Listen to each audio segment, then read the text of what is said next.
Popey, this is the episode that almost finished before it began. I almost hit the end button before the start recording button. I mean, It's like week 3 of the season, and already I don't know what that excuse is for that, but anyway, at least I don't we're know here. either. At least on the game broadcast, we can use it as an excuse because we haven't been doing them for the last 19 months. But this we've been doing, so I don't know where that comes from. Like maybe there's just too many things on the go right now. There might be. I mean, the whole rebrand of the station where we broadcast, now it's City News 570, but we're still right there in the arenas bringing you Kitchener Rangers hockey on City News 570. So don't worry about that. You'll still find the games where you expect to find the games. Well, that's a good thing. I'm still, it's going to take some time for me to get used to that station rename. I'll tell you that for free.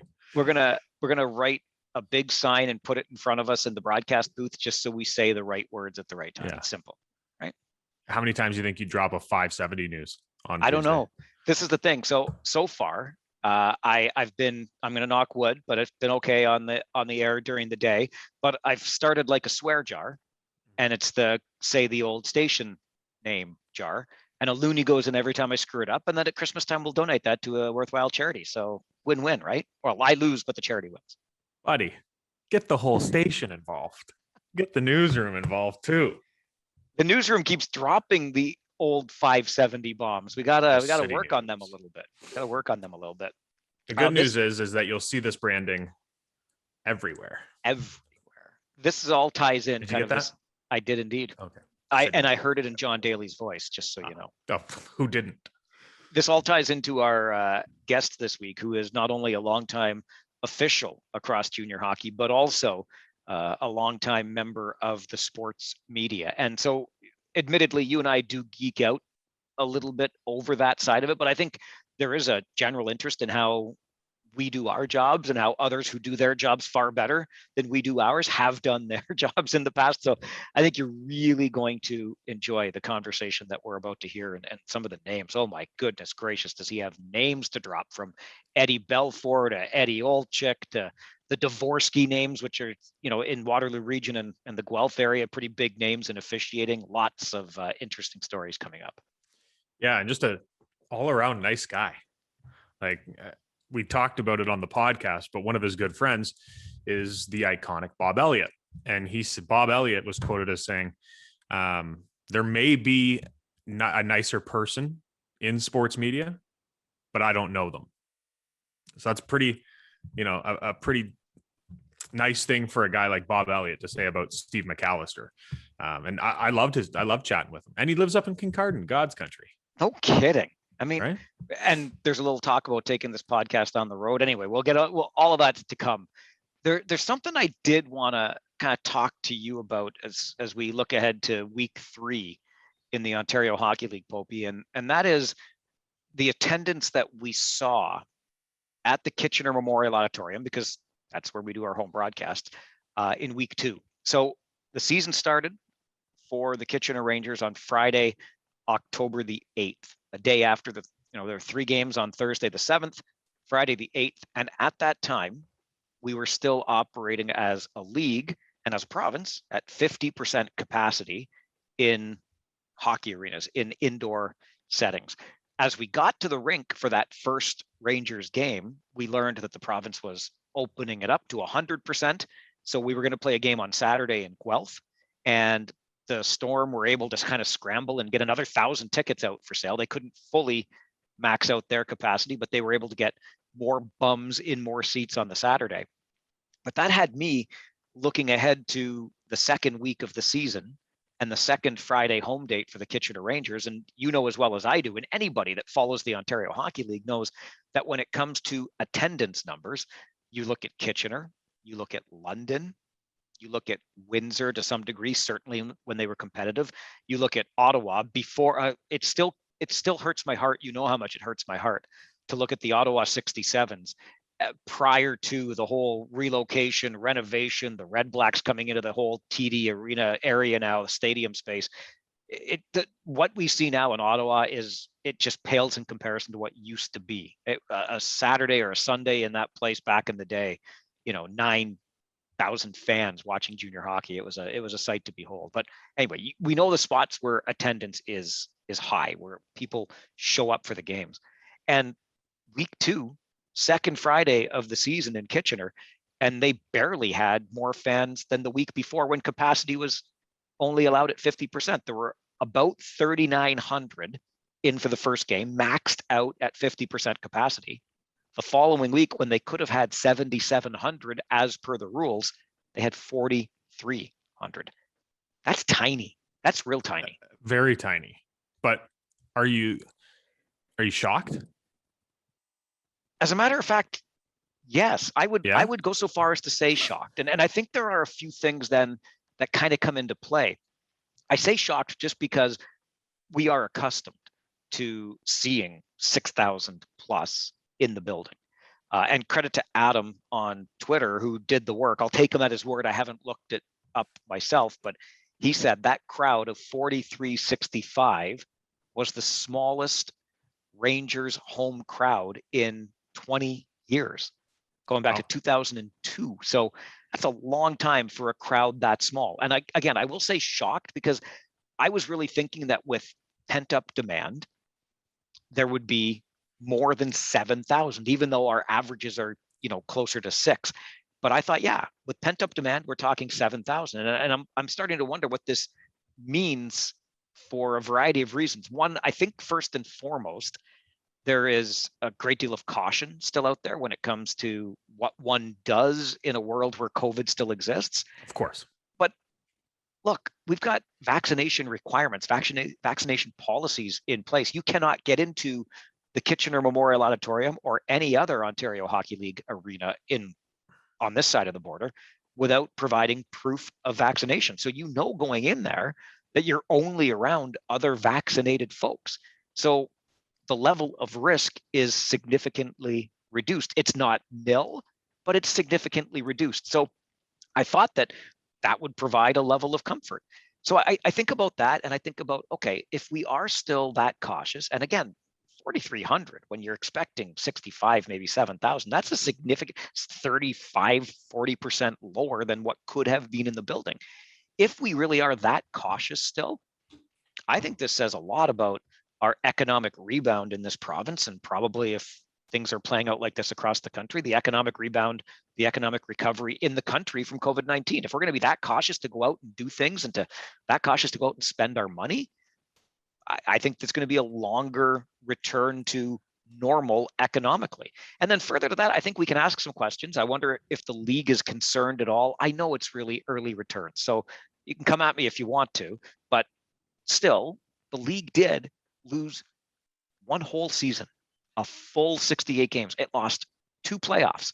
It lost 2 Memorial Cups. If this isn't raising an eyebrow, or at least a number that the league is monitoring, I'd be surprised that they're not monitoring it, because I wonder how much of an impact that lost time is having right now if people found other things to do on Friday nights or Sunday afternoons. Maybe. But I'm not as shocked as you are, I guess. Through my full-time job, obviously, I'm bouncing around all over our wonderful region and going into restaurants and the like, and I'm not seeing anyone. I really thought that I would see a lot more people. The restaurants and bars would be more packed with the double vaccination mandate. People aren't coming out right now. And I think it's still the fear of what we're dealing with. Yes, I think people have been hit hard financially through all this, and that's probably leading into some of it. But the majority of people I still feel are a little timid. And if you look at the OHL as a whole, and especially Kitchener, the large group that makes up their fan base is of the elderly community. They're the most at risk. They're probably the most nervous to go back out. They're probably sitting at home thinking, I have my double vax, but we're already seeing people around the world get booster shots. How protected against this am I? Do I feel comfortable enough to go into an enclosed building of 7,000 people? Or I can sit at home and listen to City News 570 and take in my game that way. That's where I think, and it's going to take some time, but we just talked about it with Steve McAllister about this league and how it doesn't get the attention that it deserves, but it also doesn't get the marketing that it deserves. There's not a whole lot of marketing besides, Sportsnet playing 5 games last year or whatever. This league needs to do a better job in connecting with the younger demographic in each market to make sure people continue to come out to these games. See, so there are two things that I think of off of what you just said. And yeah, this has been on my mind since the weekend. The one is I would have thought, again, I know I'm being the ultimate homer here, but we're looking at the attendance in Kitchener and where the Rangers play in a region, just the region of Waterloo, 4 townships, 3 cities of 630,000 people. We're talking 7,700 tickets. I would have thought for every older, more cautious hockey fan, there would have been somebody willing to take their ticket. Out of 630,000, 7,700, that would have been my guess. But the other thing I think about them when you talk about that and their caution, because I love that they would consume the game on City News 570. I love that they're getting information about this game by listening to this podcast. However it is they have decided in the time between games to consume hockey. If they want to listen to it, if they want to watch it, whatever they're doing, that's great. But I hope that they haven't been doing that for so long that becomes their new normal. And here's the thing. I actually caught myself last weekend. We had a pretty busy kind of family fun Sunday running around, and it's getting on dinner time. I'm like, you know what? We're not going to cook at home. We're going to go out for dinner. But going out for dinner, Poper, for us was ordering takeout, because that's just, and I found myself standing, shout out Duke of Wellington for another delicious meal, but I found myself standing at the entrance to the restaurant. It was really full inside, which was great, but it never even occurred to me that we would go out for dinner. We just, like we have been doing for the past 18 months or so, supported our local restaurant by getting curbside pickup, by doing the takeout thing. And I'm going to tell you right now, the older I get, and you know how curmudgeonly I can be at times. We sit shoulder to shoulder on a bus through all the seasons. We spend time together on the road in hotels.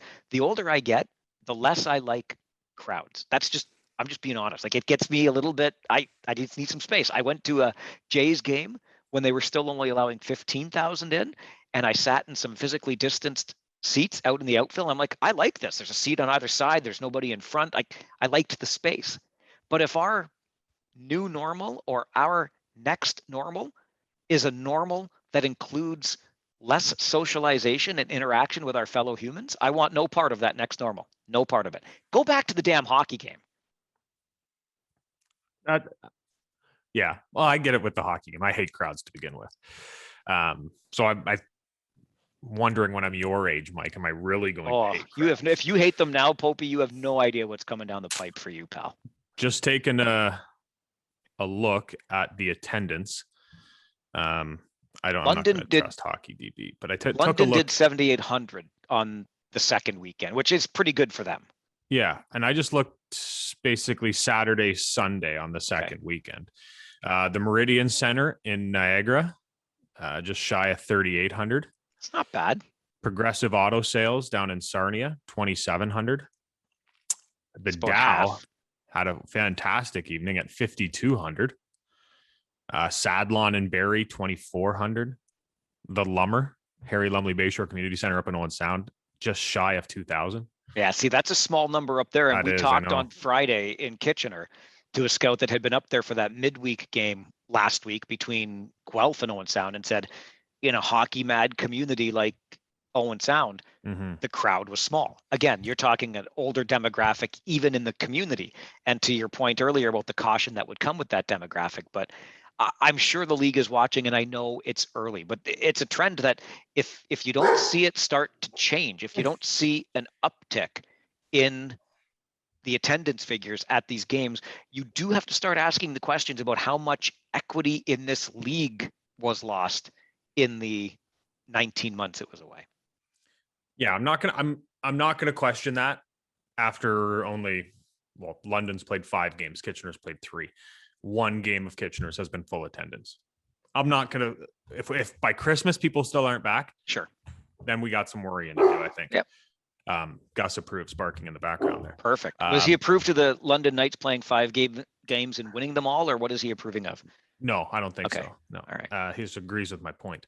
But yeah, I think it is a little worrisome, but it's one game, so I'm not going to put that much credit or not put that much weight on it, emphasis on it. And maybe it's because I strongly believe it's because of the COVID vaccines, people being a little still cautious to go out, and the demographic in large part of the fan base around the OHL. That's my reasoning. The jerk who runs this place keeps poking his head in here. And does he want to give us a raise? Well, I need to go find out. He's very anxious, but yeah, I think you're right. And I'm not trying to be an alarmist because it is only coming into week number 3, but just so low was that crowd in Kitchener that it has me asking questions. And the questions I'm asking are, how much caution's out there?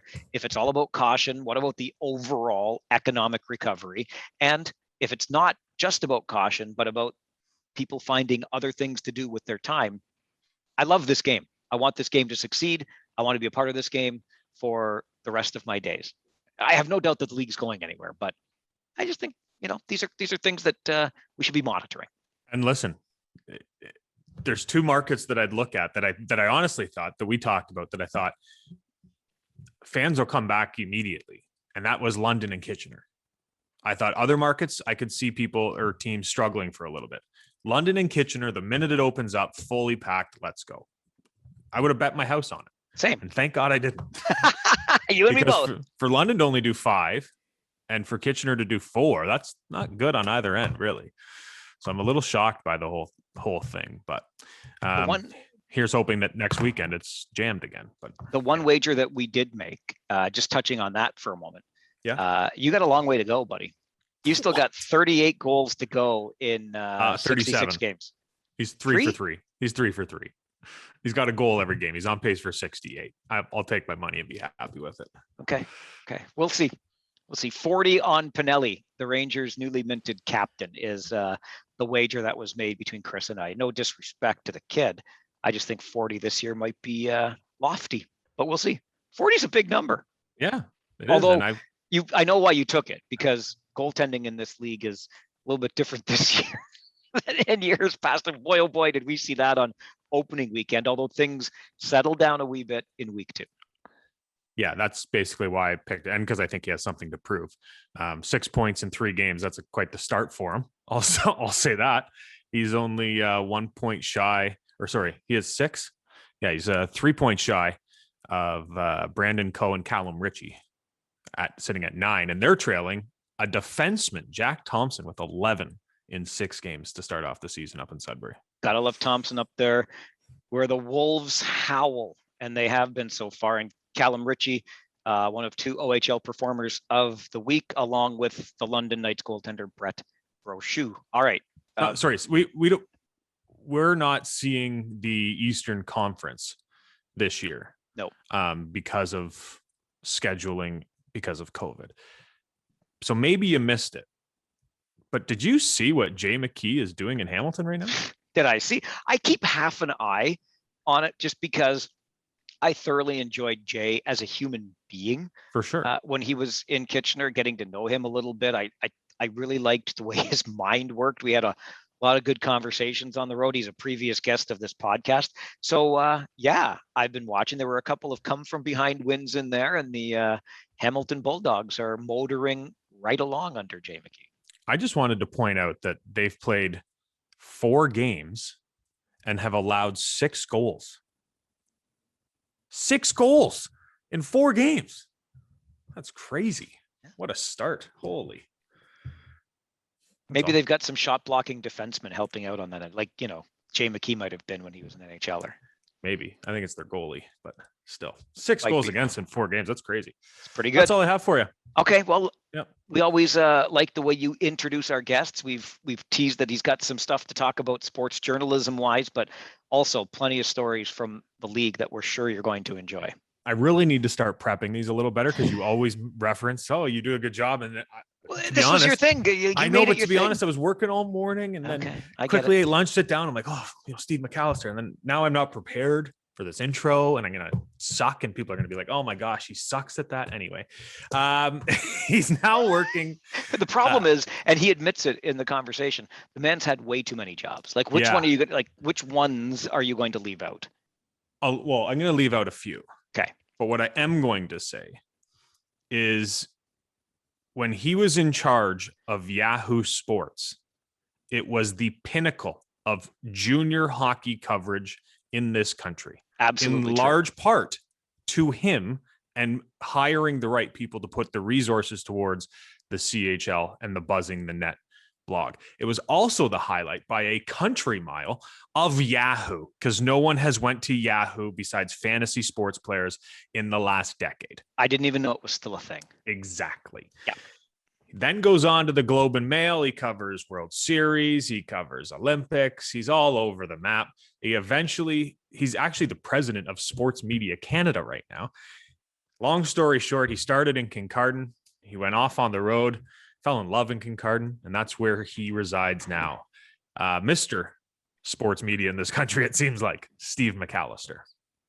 So full disclosure as we get this episode started, and we're going to talk to a guy that spent a lot of time on the ice wearing a striped jersey, which I think is second only to goaltenders as weird choices in the game of hockey. But on the full disclosure front, I got to start and geek out just a little bit with our guest, Steve McAllister, because, and Chris, I know that you share this affinity for the side of the game that covers the game, be it in broadcast like we do or in print. And when I was starting out, this guy, Steve McAllister, editor at the Globe and Mail sports department, then managing editor at Yahoo Sports, this is the guy's stuff that I'm reading and starting to learn more about the league. And I get, information from, because it was harder to come by way back in the day, some 20 years ago or so. So Steve, I want to start there with you, if we can. What led you into the media side of the industry and sports media particularly? Yeah, well, first of all, guys, thanks for having me, Mike. I feel like you and I are old friends, even though I think so. This is the first time we probably have met face to face, even on a Zoom call. And Chris, obviously followed you on Twitter. I love this show, so I do appreciate the opportunity to join you guys, and hopefully I can do justice and live up to the other guests that you've had on the past. But yeah, for me, it's a real simple story that I've told many times. I was realized in high school and then grade 11 that I was never going to be a professional athlete. I was terrible at math, and I loved reading about sports. I still have a scrapbook of. I grew up in a town in Eastern Ontario, Prescott, and I used to clip out NHL roundups and Brockville Braves game stories from the Brockville Recorder and Times and put them in a scrapbook. And I just loved storytelling. I was an avid reader at that time. I remember going to the Prescott Library, and I think I read Roger Crozier's autobiography about 30 times, between the age of 8 and 18. And I knew I wanted to be a sports writer. And so left Prescott, went to Ryerson, got my journalism degree, and then got my first newspaper job in Kincardine in 1981, which, turned out to be great for me in so many ways. Met my wife here. We've just moved back up here 2 years ago, so we've kind of come full circle. And my wife's retired up here. I'll retire at some point, hopefully before the age of 80. And been blessed to have a really terrific career in not only media, guys, but just having a chance to referee in the OHA for 10 years and meeting so many great people, including Scott Hutchison, who was on your show this summer. And again, people like Troy Smith, just through my work at Yahoo and through working with Sanaya Saperji back then. So I've had a terrific career, and I really appreciate the opportunity to share a few of those stories with you guys today. What did the young Steve McAllister moving from Prescott think of Kincardine when he first got there? Yeah, it's funny, Chris. I'd been up here once when I was a child, because when the Bruce nuclear power plant, when they began construction back in, I think, the late 60s, early 70s, I actually had some family who had moved up here from the Prescott area to work at Douglas Point. So I'd been up here once, and I remember driving up here for my job interview on a cold, dark day in March, and thinking, boy, this is a pretty small town, but met the owners of the local sports store right away, had a good interview. And I think because I come from a small town, I figured I was going to have to pay my dues in this business. I was going to go get a job at a weekly newspaper out of journalism school and you know, cover high school hockey, or sorry, high school sports and junior hockey, and work my way up the ladder, and hopefully one day maybe have a chance to work at the Globe Mail or the Toronto Star or the Toronto Sun and cover professional sports. It's funny because you've got that side of it, but you also made reference to the 10 years officiating in the OHA. And you said earlier that you knew you were never going to make it as an athlete. I think it's underrated or underappreciated how much skating you guys are doing while you're out there. But what led you into that side of the game? Yeah, so my father was a really good official, Mike. When I was growing up, he it's funny, you know, Leo Boivin just played over the past weekend, and Leo's a hockey Hall of Famer and a Prescott guy who came back to Prescott after his career. And Leo was coaching Dennis Poppin on the Ottawa 67s in the early 70s, and my dad was refereeing a lot of Tier 2 hockey and senior hockey at the time down in Eastern Ontario. And Leo recommended my dad to the OHA was the OHA back then. And so my dad refereed junior hockey for a couple of years. I was lucky enough he was a linesman in the American Hockey League for a year when the Syracuse Eagles had a franchise that the Vancouver Canucks and St. Louis Blues both cooperated. And that's how I got my foot in the door with officiating. And again, I wasn't a great hockey player, guys. I played a little bit of junior B as a teenager back home, but refereeing really gave me a chance to, you know, I refereed a couple of American Hockey League preseason games, had a chance to do some national championships in Canada, including a few in your area, guys. And again, just met so many people and a lot of the stories. I probably have as many stories from my short time officiating in the OHA as I do as a media person.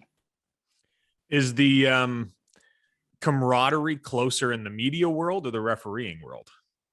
I'll tell you what, Chris, the 5 years I was Kincardine, we had a lot of fun. It was back then you were making $18 to be able to work as a linesman at a junior C game or junior B game on a Friday night, whether we were going to Stratford or Penetanguishene or Hanover.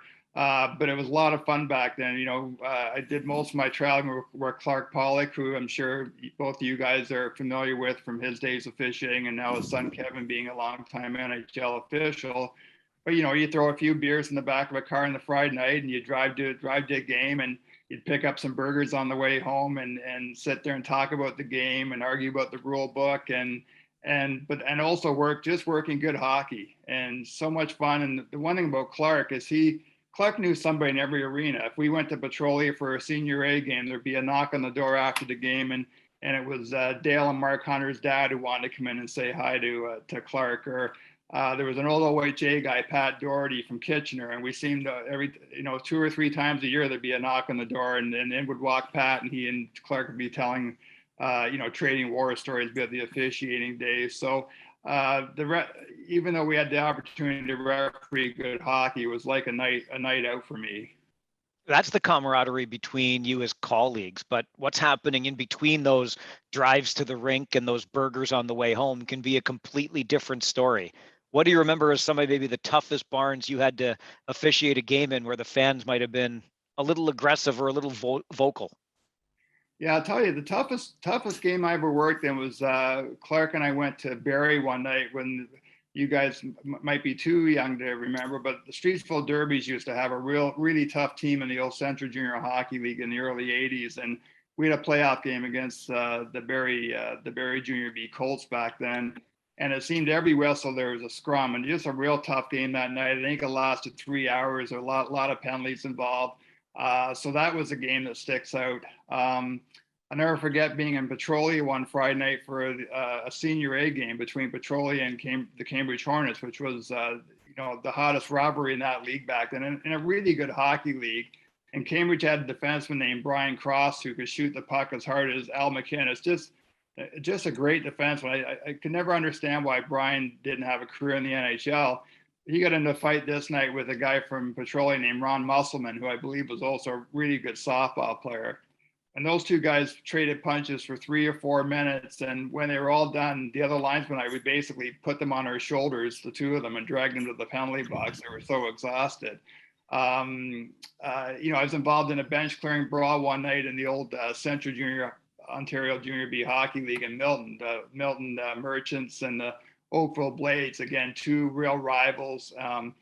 Two hard-nosed coaches. I think a guy named Ken Moody was coaching the Blades, and Jerry Inglis, who was an old school hockey guy, was coaching Milton. And we had a bench clearing brawl at the end of the period. And I remember, that's one of those things where you get a little bit nervous about someone getting hurt and the wrong people being on the ice.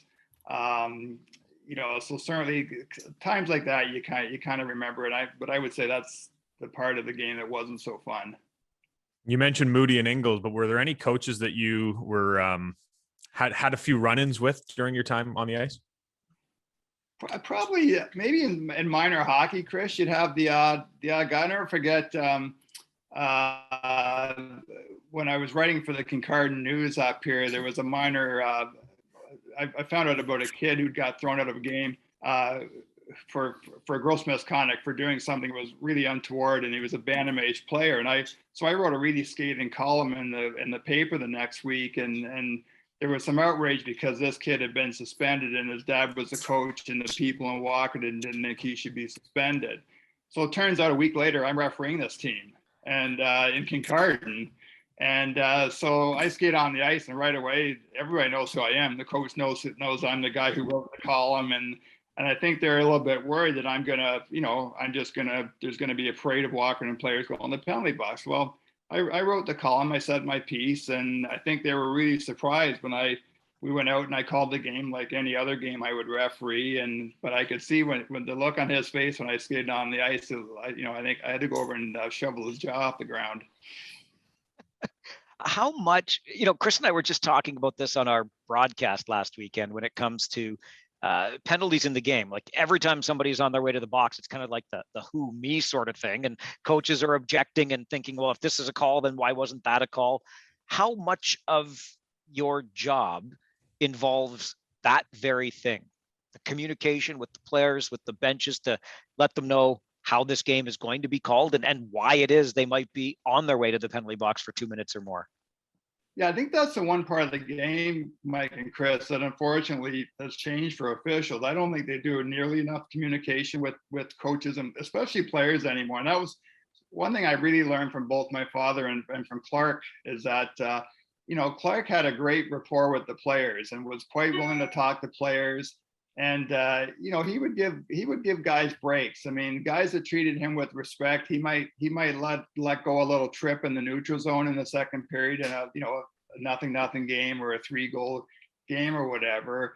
But the guys that didn't treat you with respect, Clark didn't have a whole lot of time for them. And I think, and the one thing, the best piece of advice that Clark ever gave me was you can't call too many penalties. And I think what he meant by that is that you get yourself in a lot of trouble when you don't call penalties. And we've seen it in the games from the league that you guys cover right through the NHL, where you let the scrums fester and you let all of a sudden you've had scrums every whistle, guys are getting frustrated, and all of a sudden there's a two-hander or a sucker punch or something that sets off a melee.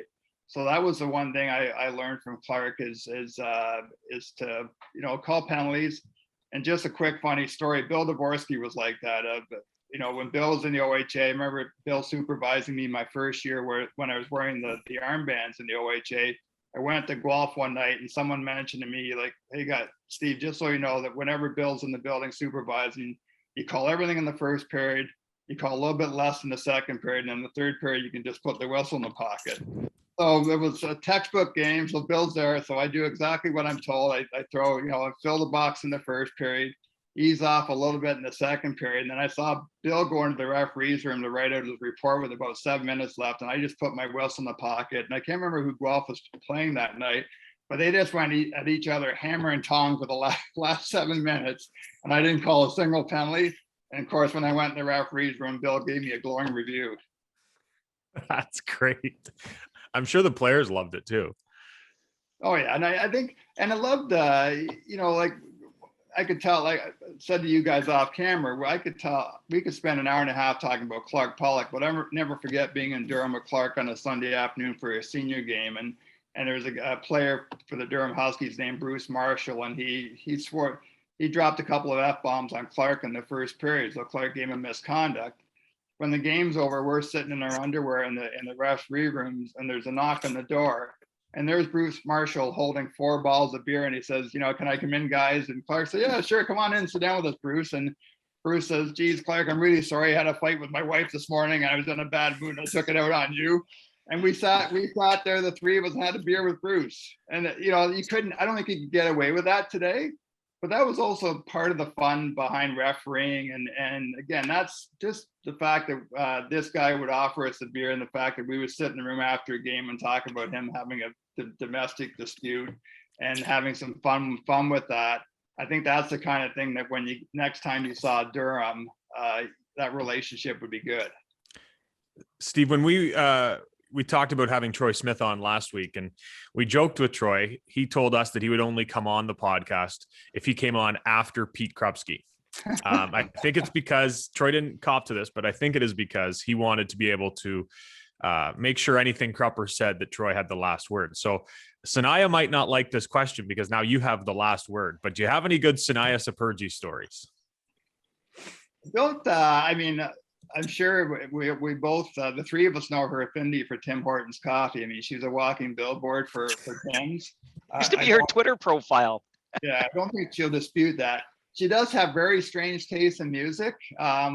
She wrote a great piece in The Athletic a couple of years ago about these rock bands or some kind of music bands that I've never heard of. Maybe that makes me old, and maybe Sanaya is a lot more sophisticated about music than I am. But to be honest, I don't have any bad stories on Sanaya, and just so much respect. I mean, one of the best hires I made when I went to Yahoo in 2010 was to bring Sanaya on board as their junior hockey editor, and she gave us immediate respect in that category. Did so much good work on that beat for us at Yahoo, and that was something I don't really talk about. I mean, one of my decisions to walk away from Yahoo in 2016 was that they told me when Sanaya was on maternity leave that they wanted to cut our junior hockey coverage, and I just thought that was a mistake. I think we really built up a lot of credibility, not just within the OHL circles, but across the country with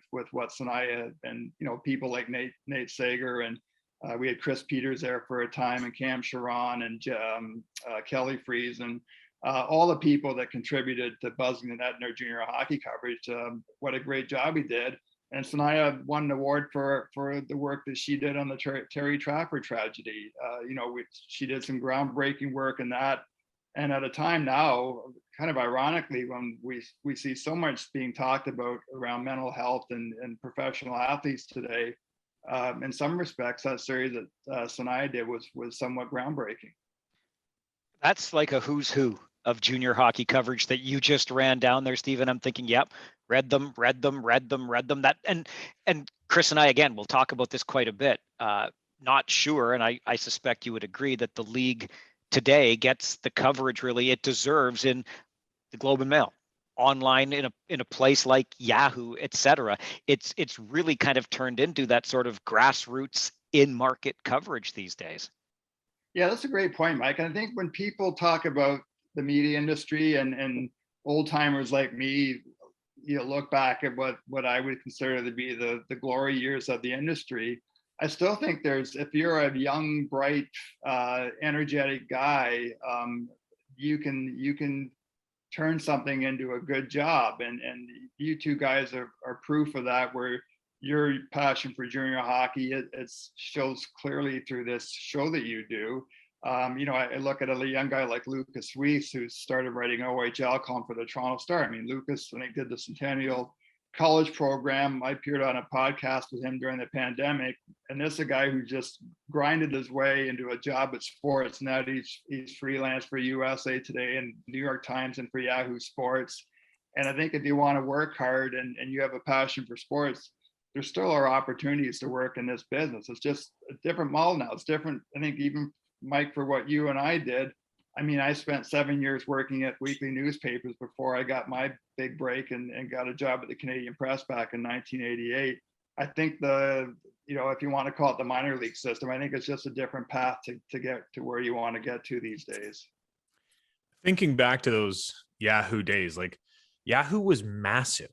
They had J.E. Skeets covering NBA, Wyshynski obviously covering the NHL, Buzz in the Net, and everyone at the OHL. What was it like working at that company when it was really at its peak? Yeah, I tell you, Chris, that was so much fun. And I was so lucky. I started at Yahoo in December 2009. And my first day in the job was flying out to Los Angeles for an Olympic summit.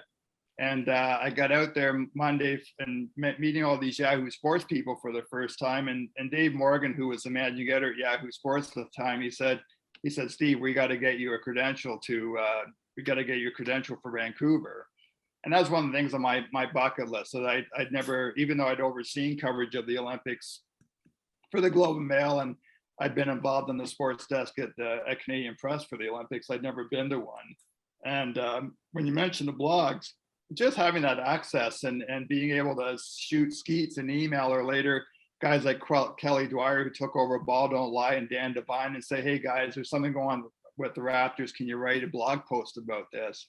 And just Dan Wetzel, who I don't know if you guys followed all, but Dan Wetzel is, I think, to U.S. sports media what Stephen Brunt is to Canadian sports media. At the Olympics, Wetzel would come up and he'd always be chirping me about the Canadian athletes, but he'd be the first guy to say, hey, Canada's athletes are having a hell of a run so far. Let me write a column for you. And just great collaboration. And at that time, we were starting to see cutbacks in the Canadian media industry. And yet Yahoo was a complete opposite. Like we had 35 guys, Chris, in Vancouver in 2010. And I think we had 35 or 40 in London in 2012. So to be part of a place where there was a real commitment to sports coverage and a willingness to work together. And again, you mentioned, the opportunity to build a team in Canada with Sanaya and Sam McCaig and Trevor Wilker and Ian Denemy and Nate and all the bloggers that we brought on the Canadian side, Andrew Buckholtz, who was doing our 55-yard line football blog. Those are some of the best years of my 40 years in the business. Pre-Yahoo, Steve, and 20 years before the Vancouver games and the privilege of covering those, there was a Memorial Cup. Don Cameron always spoke about it fondly, and I think anybody involved in this game recognizes the 1990 Memorial Cup, Kitchener-Oshawa, as the tournament that put junior hockey on the map in this country. I was thinking about it as we got ready for this conversation today, because we've had a lot of 1990 Memorial Cup stories on this podcast, including from some of the participants.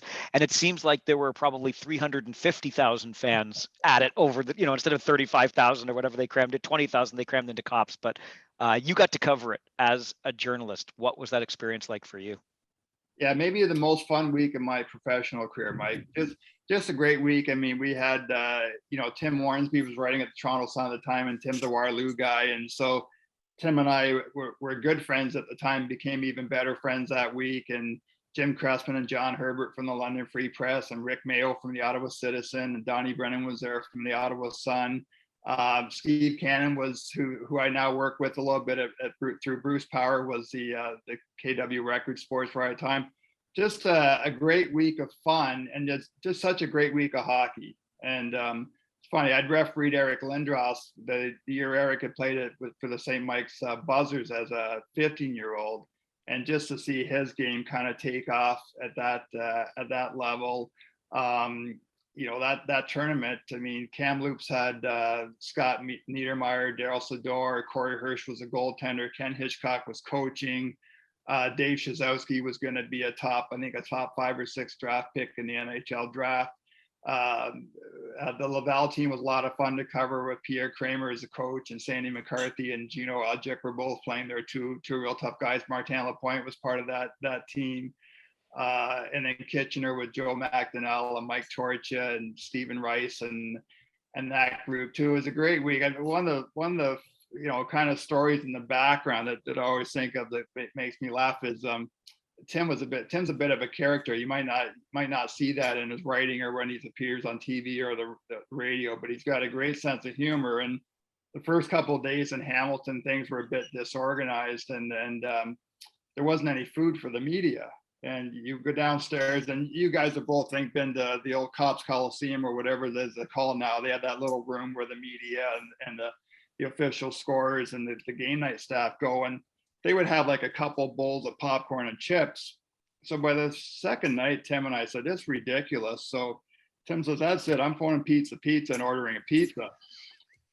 So halfway through the first period, the guy walks across the catwalk at Cops Coliseum, and he says, "Oh, I've got a pizza here for a Tim Warnsby." And Herb Morrell, we all know Herbie and love Herb. So Herb's going crazy, and he says, like, who ordered a friggin' pizza? And Tim and I said, "Listen, Herbie, like, if you guys aren't going to feed us, we'll be doing this every night. We'll be phoning pizza every night." Sure enough, the next night we get up the press box with a nice tray of sandwiches and desserts and pop and everything. But we had a good laugh about that. And then the other thing was, back then, like downtown Hamilton back then, nothing was open. There was one Chinese restaurant that would be open after 9 o'clock at night. So I think we went to the Chinese restaurant for like 12 nights in a row to have a beer and something to eat after the game. So we had a lot of laughs that week. I think Tim, because of budget reasons, Tim and Donnie Brennan were sharing a hotel room, so we had a few laughs about that. And Brian Kilray came down for a few nights. I remember sitting in the hotel lobby and spending an hour with Killer one afternoon, listening to him tell stories. And then the hockey itself, you're absolutely right. Those two Kitchener Oshawa games, Mike, were just thrillers. And I think you're right. I think that was that might have been a bit of a definitive moment for Canadian hockey, for Canadian junior hockey anyway. Note for us, Chris, real quick. Sorry, Herbie Morrell has got to be on this podcast. I can't believe we keep forgetting that. You have to get Herb on there and make sure he lets loose. I made a note. Good man. Some things never change. Sometimes media members have to get their own food and coffee. Well, you're right, Chris. It comes with the territory. Right, exactly. Steve, where did the nickname Cubby come from? Oh yeah, so that's another good story. So when I was working the newspaper, there was a legendary recreation director, Keith Davidson, who was a real good athlete himself. And it's funny, my first summer up here dated Keith's daughter, Kathy, and then later played baseball with Rob, his son, who's still one of my best friends up here. And so I get into a bit of a ping match with Keith. I had a bit of a scoop. Like, it's funny, when I came to Kincardine in '81, there were 2 weekly newspapers here, and they hated each other's guts. So it was very, very competitive. It just seemed crazy to me. I remember going to council meetings at my first month on the job, and the guy from the other paper looking like he was ready to kill me. And I'm thinking, like, you don't even know me. So anyway, I was going to break a story in the paper that week that there was going to be a $125,000 facelift to the baseball parks in Kincardine, which was a big deal. And I was playing for the senior baseball team here too, so it was a good story. Anyway, the recreation director I phoned him for a comment, so he came down to the office and just reamed me out and didn't want me to break the story. And I said, "Well, sorry, Keith, it's a good story and I'm writing it." So he called me. He said, "Well, what do you know anyway? You're just a young cub reporter." So I went 2 nights later. I'm down at the baseball park and telling my buddies on the baseball team about having a run-in with Keith. And sure enough, our first baseman, Dale Pollock, he started calling me Cubby, and the name still sticks. Everybody around Kincardine now, most of the guys still know me as Cubby. That's great. I love it. You mentioned your father's time officiating and Dennis Potvin, who of course goes on to a Hockey Hall of Fame career. I think we probably knew that when he was in Ottawa with the 67s, but nonetheless, you refereed some games where Eric Lindros was playing with Toronto St. Mike's, or with St. Mike's. Players that you remember officiating games for, Steve, or with. Any Lippy players stand out, really, guys that gave you a hard time? I don't know about guys that have a heart. Usually the funny guys. Like I remember St. Mary's Lincolns had a really good junior B team in the mid '80s, and Scott Luce, who now scouts the NHL, was a goaltender, and there was a defenseman named Paul Kalbflesh, who was a hell of a hockey player. I think he might have been a New Jersey draft pick, but I think his dad had died suddenly on the family farm, and Paul decided to give up his hockey career to take over the farm.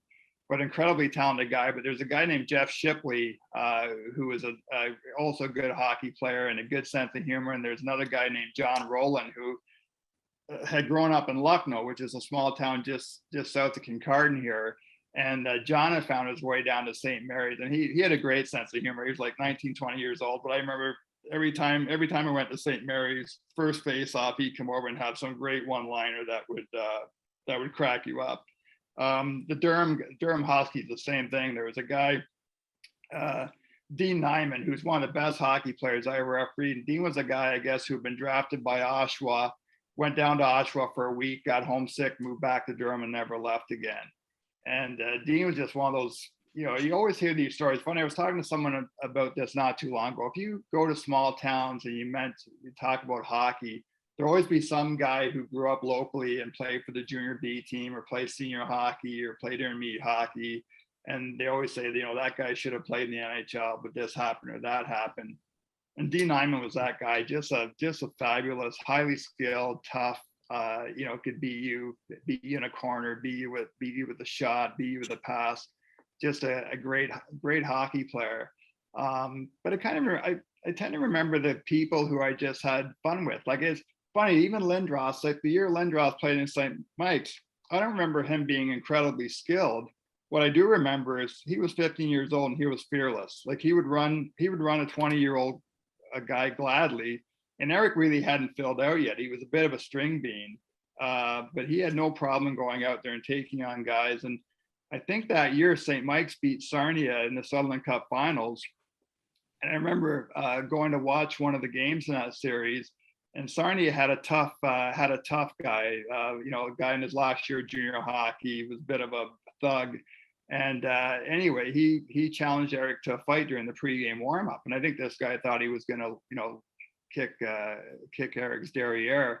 Anyway, Lindros laid such a beating on the guy that his Sarnia teammates had to help this guy off the ice. It was so one-sided and so brutal. And so that was, again, that's something that you remember.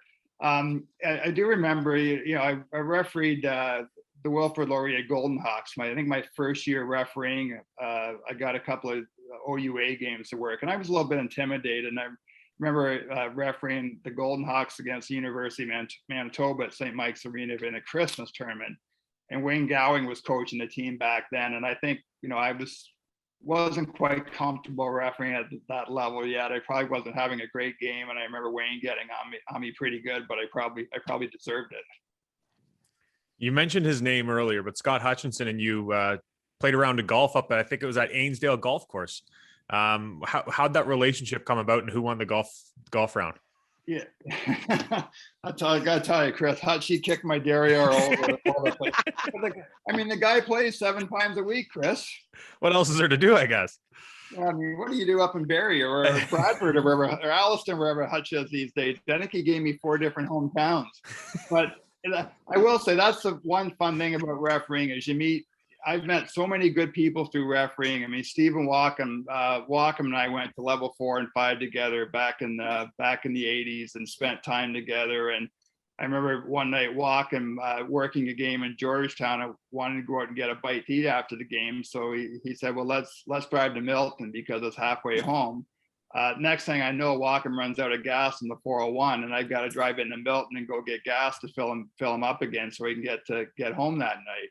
Hutch is a guy, I think Hutch and I might have met, we might have met at level 4, and you just kind of run into guys at clinics and that. And I think even though we didn't spend a lot of time together, there's a mutual respect, and you certainly know who's working hockey and who's working it really well. And I followed Hutch's career into the OHL. And I think one of the, you talk about, there's so much bad stuff about social media these days, but there's also good stuff. This show, I think, Mike, I reached out to you this summer after listening to the Hutch show and said, hey guys, if you're ever desperate for a guest, I'd love to come on and talk hockey with you guys. And that was a case for a Hutch where we started following each other, and we would DM each other and we chirp each other a little bit on Twitter. And finally he said, hey, let's get together in person and play a round of golf this summer. But I go around and Clark Pollock, Clark's 80 now. He and I are still really good friends, and I'm so grateful for the opportunities that Clark gave me in the OHA. Gary Gravitt, who we worked an Allen Cup together with Clark in 1983 and worked the Sutherland Cup with Stratford and the Henry Carr Crusaders in 83. Gary now owns Sunset Golf Course just outside of Goderich. And so I get down a couple times a year and play with him. Bruce Murray, who introduced my wife and I. Bruce was an OHA linesman who worked for Mohawk Racetrack and Woodbine for years. And Bruce is a Kincardine boy and a longtime referee. So we get together once in a while. Scott Driscoll and I will. Scott Herbie, as we call each other, Herbie and I will text each other a couple of times a year to see what's going on. I've run into Scott at the rink in Guelph when our kids were playing minor hockey. So the Dvorskys, I was telling Mike last night, I got to know Paul a little bit, refereed Paul's first year of professional hockey as a referee. I worked an AHL preseason game with Paul and Pat Smola down in Rochester. So I think the best part of refereeing was just all these really terrific people. I'm sure it's the same thing for you guys in the business. It's not just the broadcasters, but it's the scouts, it's the guy with the PA announcer, it's the guy who takes the tickets at the front door. There's a lot of really good people in the game, and it's just it's those memories that you tend to remember, and not the night where something there might have been something bad happened in a game or somebody threw a box of popcorn at you or whatever. It's funny because you start mentioning those names, and I was thinking about like Clark Pollock. Absolutely, here's the top of the pyramid. But you mentioned Bill Dvorsky earlier, and Paul. And fun fact, I worked for Mary about 20 years ago in radio. She was my news director. So, and in these parts, the region of Waterloo and Guelph, the Dvorsky name is a pretty big name, certainly when it comes to officiating. AHL though, you just mentioned with Paul. You said a moment ago that you didn't feel quite ready for that U Sports or CIS game you were officiating at one point. What's it like being on the lines in the American Hockey League? Yeah, that's preseason or not. Yeah, that was a little intimidating. So that happened. I moved to Georgetown in '85. I left Kincardine and went to the weekly paper in Georgetown, and I got to know Brian Lewis, who was the director of officiating at the time.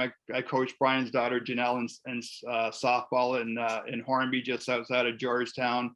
Was refereeing in the OHA, and I just had moved from being a linesman to refereeing, I think in 86, and in 87 Brian gave me an opportunity to go to Rochester with Paul and Pat and work an exhibition game between the Americans and the Canadian Olympic hockey team, which now, just going back this morning, I was doing some prep work for the show and just going back and looking at the lineup, and that Olympic team, Dave King was coaching it, and Sean Burke was the goaltender. And I do remember Chris Felix, who I'd seen play some OHL games. Chris was a really good defenseman with the Sioux Greyhounds. Ran the quarterback and a really offensively talented player.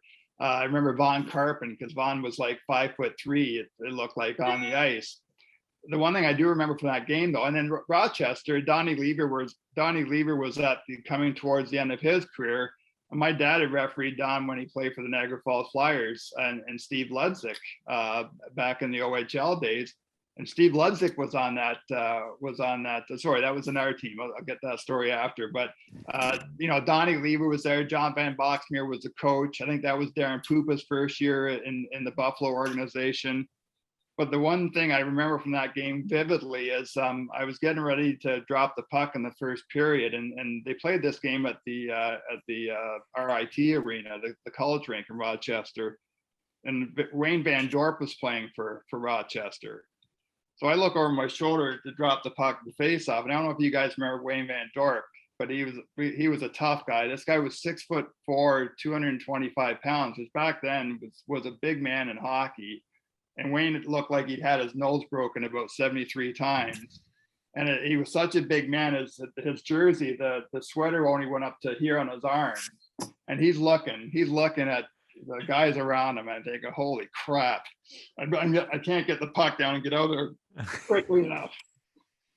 But that was actually fun. And then a year later, Brian, he assigned me to work an exhibition game in Newmarket when the Leafs had their farm team in Newmarket, and they were playing the Saginaw Generals. And just some of the names from that game, like Jim Ralph was the backup goalie that night for the Saints. And I remember, joking with him because I'd seen him play junior hockey in Ottawa with the 67s. Eddie Belfour was a rookie that year with Saginaw. Bill Gardner was playing for Saginaw, and he was getting on towards the end of his career. Mike Hudson, who had a really good junior career and grew up in Rockwood, was a rookie with that Chicago farm team. But what happened that night is there was a guy named Jim Houston, Mike. I don't remember Jim Houston out of Oshawa refereeing the OHL. This was his first year refereeing pro hockey, and I was the only linesman who showed up that night. And so it was just, we were going to work a 2-man system, me as a linesman and Jim refereeing. And it was a preseason game, and it was there was a World Series game on that night. So I think there were maybe like 40 people in the seats at Newmark. Anyway, we get in the second period, and all of a sudden there's a 5-on-5 after the whistle. And Jim and I are thinking, holy shit, what are we gonna do here? And all of you guys remember there was a big defenseman, Terry Johnson. Terry bounced around the NHL with a few different teams, and he kind of looked a little bit like Larry Robinson when Larry first joined the Canadiens. Anyway, he was a big, probably again, like 6'3", 6'4". So Terry Johnson went around to every pairing and said, you guys knock it off right now. I want to get home and watch the baseball game. And Jim and I we put our whistle in our pockets, and we just sat back and watched this guy break up every single scrum. And that was it. Guys broke up and skated away. That's awesome. Okay, just the fun. That's the stuff you remember. That's just stuff that makes you laugh, and you're thinking like, how did that just happen? I don't know who would have to do more skating in a 2-man system, the ref or the linesman. But both are skating way too much, I think. You mentioned baseball, and I got to ask, this doesn't have anything to do with the OHL, but I know Farzy and I are going to like this. The legendary Bob Elliott. You guys are good friends. What's he like away from, his articles? Just a great guy. And Bob and I, we'll exchange emails every month or, every once a month or whatever. And just got such a great sense of humor, and dry and funny, and talk about a guy like this. A guy that's not just a great baseball writer, Chris. He is baseball in Canada. This guy is coached at the AAA level. He's helped kids get scholarships and advance in baseball. Through this Canadian Baseball Network. He started that website. He's not making any money off, but he's developing sports writers from that website. He's telling stories. Mike, you mentioned earlier about junior hockey. Bob's telling stories that wouldn't otherwise get told in Canadian baseball. And this guy is such a great ambassador for Canadian baseball. It goes beyond the fact that he's, far and away the greatest baseball writer this country's ever produced. But I'll tell you, the secret behind Bob was, and I covered the Blue Jays for 3 years with Canadian Press, and again, was in the right place at the right time, and it was covering them when they won both the World Series championships in 92 and 93. But you go down before the day of a game, and you'd hang out around the batting cage, and you might talk to a few players or whatever. And then, 99% of us would go up to the press box to have our pregame dinner. You finish your dinner, you get down and look at the field, and there Bob be talking one-on-one with the manager, or one-on-one with the hitting coach, or one-on-one with the superstar player from the other team. And Bob he was better at doing his job than everybody else. The guy would work the phones tirelessly at night. A lot of people probably don't know Bob has a bit of a sleeping disorder, so it's really hard for him to go to sleep. So it was very common for him to be on the phone with West Coast writers at 4 or 5 o'clock in the morning after those guys had filed, talking about stuff that was going on in the league. But as great as a sports writer as Bob is, he's such a better person. He's just one of those guys that you love to death. He's a classic. We were chatting just before we started recording this episode about last week's episode with Troy Smith and how many old Windsor Arena stories we got from Troy, which seems to be like we could probably have a sub podcast, if there is such a thing, just about old Windsor Arena stories. You, though, Steve, got to ply your trade in one of the best barns anywhere, certainly in this province. The venerable Allman Arena in Stratford did a bunch of Cully's games, and Ed Olczyk was there the time you were there. But tell us about some of your memories of the Allman Arena.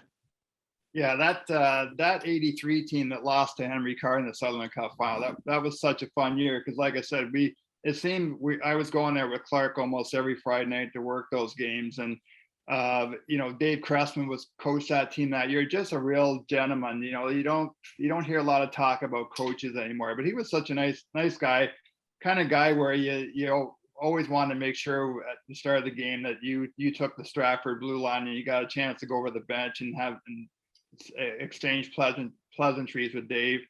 And that year, we were talking, Olczyk lit the league up that year.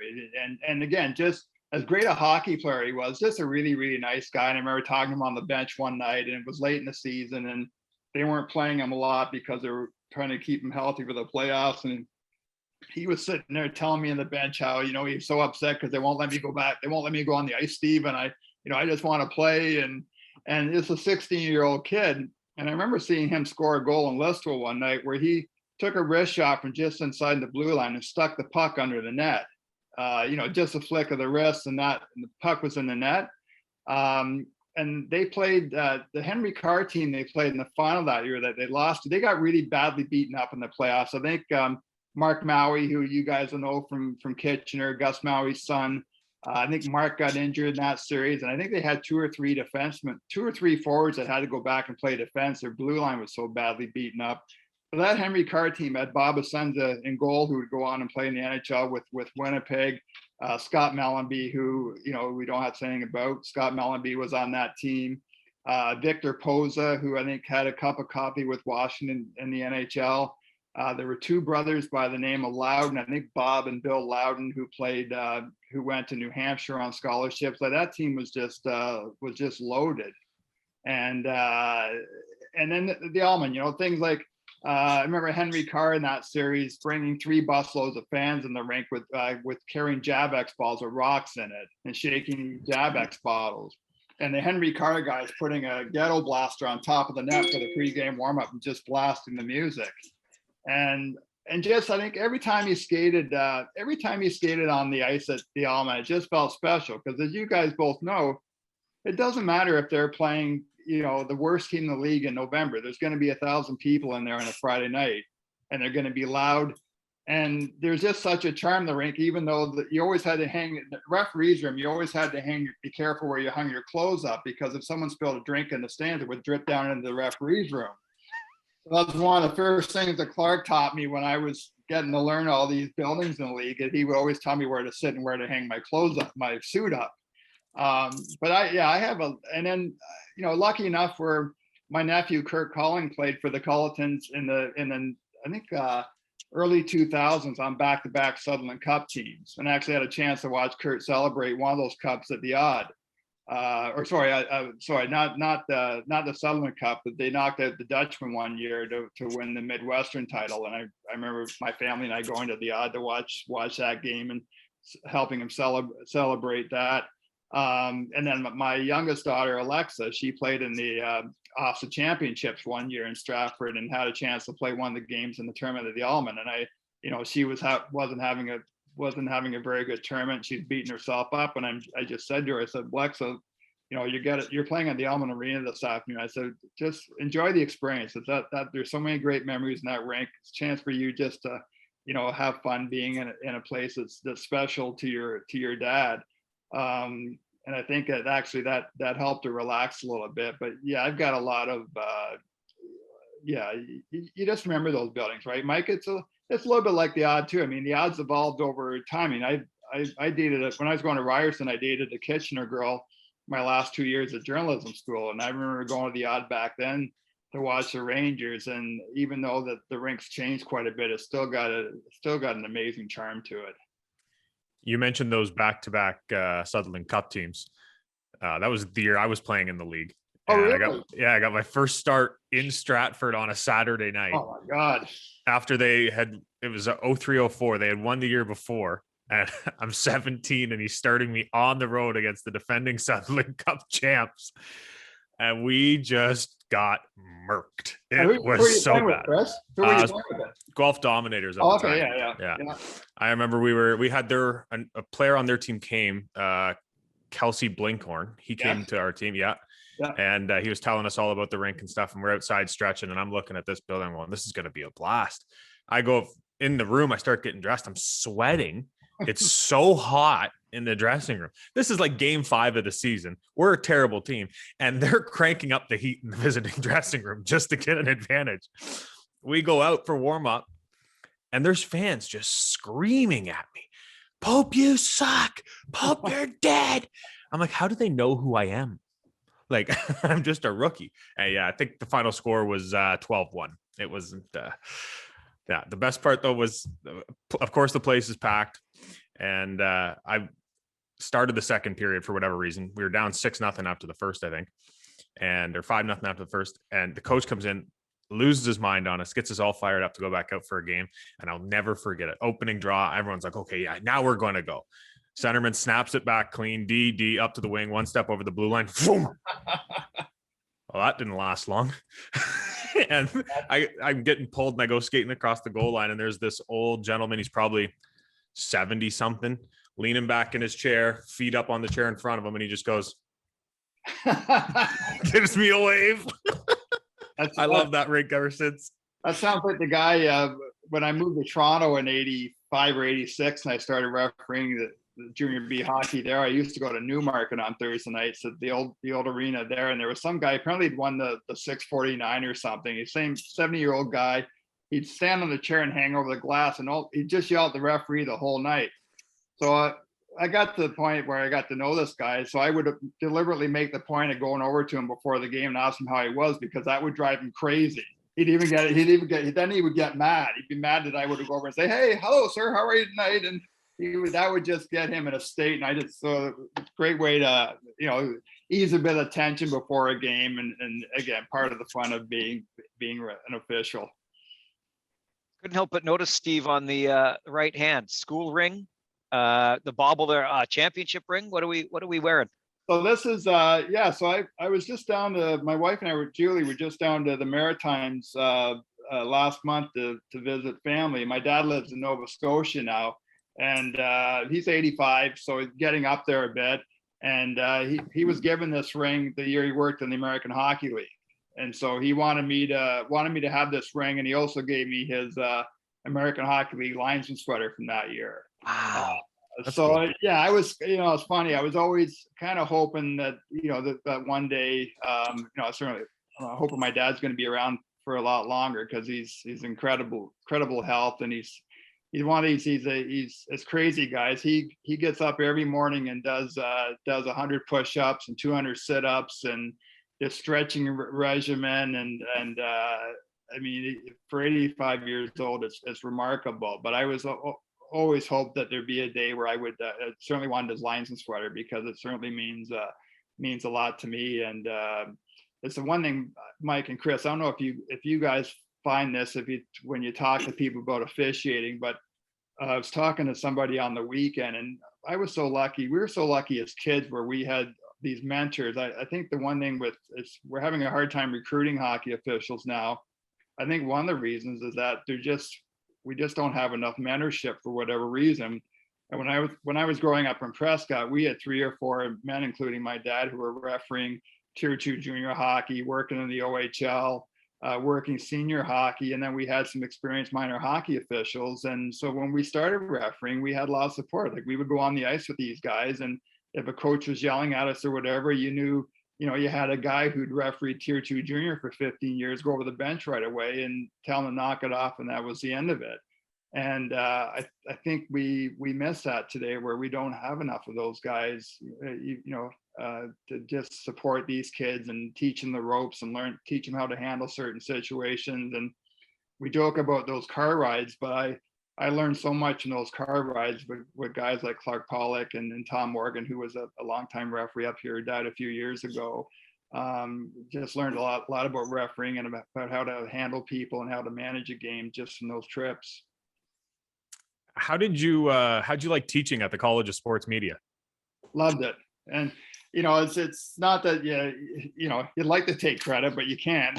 And, I look at the names again of the people who come through that program, Chris, that I was lucky enough to spend time with, and Faisal Kamisa and Danielle Michaud and Ashley Docking. Sean McKenzie was a student of mine. Israel Fear, who came and worked for me at Yahoo eventually, who's now just got named senior NHL editor last week for The Athletic, who's back in Vancouver now. Can go on.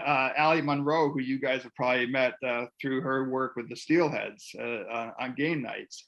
And so I had a chance to meet some really good young people, and there's a really good soccer writer at Sportsnet now, Peter Galindo, who has his own soccer podcast. And so when I see these people turn up and I see that they've got a job at Sportsnet or that they're doing this, like Matt Scooby was a student of mine who's now working at CTV Ottawa and is a news anchor.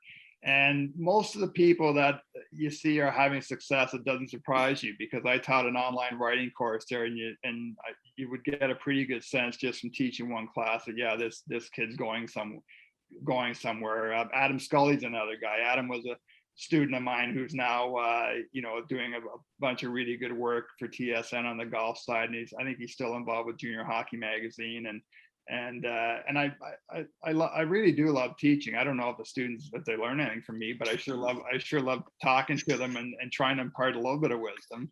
All that Popey, not one mention of you. He wasn't there when I was there. I know, he got out in time. No, I was there before him. Oh, you were pre-Mac. Yeah. Okay. Yeah. You know what? You mentioned a name, Steve. I just want to give a little bit more time to, and that's Danielle Michaud. Her cancer journey and survival notwithstanding, Danielle was an intern, came on board as an intern when I was working the morning show at The Fan about a decade ago. And just to think of somebody putting in the time that she did, because getting up at 4 o'clock in the morning for no pay is not the easiest thing. And we talked about mentorship and paying dues. And there's somebody, every time I see her, I think back to that, those mornings that, the right attitude, the right approach, coming in there, doing her thing on our radio morning show, and look at her now, kids. Yeah, and those people, just like you guys, I mean, they create their own breaks, right? I mean, their work ethic and their ability to get along with people, and it's just not about knowing sports, because as we both know, I mean, you guys probably see it at the rink every Friday night. There's a ton of people out there that know a lot about sports, but it's not, what we do isn't easy. It does require a certain skill set, and the one thing I will say, and I've told students this, I taught at Ryerson for a semester too, is that relationships do matter, and people can sneer all they want. It's not what you know, is who you know. You have to know something, but also the relationships you make along the way do open doors. And I got my big break at Canadian Press because I had gone to school with Scott White. Scott was in the last year of the journalism program, and I played on the Ryerson journalism ball hockey team my first year at Ryerson. I'll tell you guys, this team was so bad. I was literally the only guy on the team that could raise the orange ball.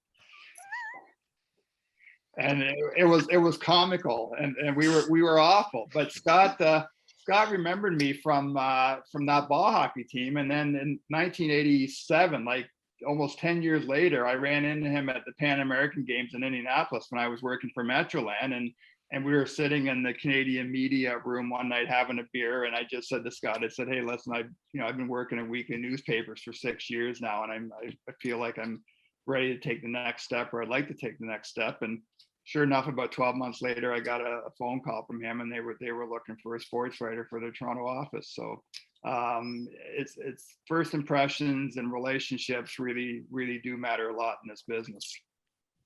That picture on your wall behind you, yeah. that's not Milos Songa, the big three setter, is it? That looks like there's a lot of people on the court there. That's the 2000. I did 2 stints at Tennis Canada, so I guess the moral of the story is I've had a hard time holding down a job in this business.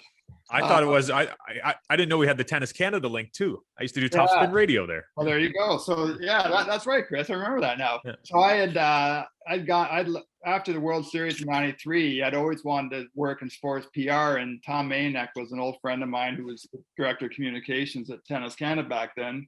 I took a $20,000 pay cut to go to Tennis Canada. I thought my wife was going to kill me.